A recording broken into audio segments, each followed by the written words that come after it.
Nós também temos de três textos agora está para TCB. Nós temos que aqui também tema também Bantopa Edition, kami lelo algo seguro great. Esta combinada também com a parte de serada de Rum Week Festival, que tem agora aqui. E me digo bisa ko também algo great seguro nera sempre, nós tentam com também comida local e também internacional. Nós também temos arts and crafts e também tem showtime, também tem informação musical criollo. Ando itame ko grupo de Majoret Unity, ando DJ Marv. ¿Y de cuánto para cuánto hora está? Sí, normalmente se começa por 6 horas, até 10 horas. Se está caminhando que se está, até 10 horas da noite, pero o horário de 6 horas para 10 horas da noite com full ambiente carniçado, normalmente com essa maneira se oferecer.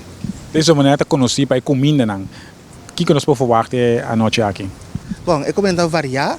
Mirando que nós temos tanto comida local e internacional, pero me tenho visto que nós temos várias comidas de diferentes tipos de comida que normal se tem taste e também nós põe pressão para a parte de preço também, quando porque é preço razonável, que tudo passa cada stand e taste a comida que não quer.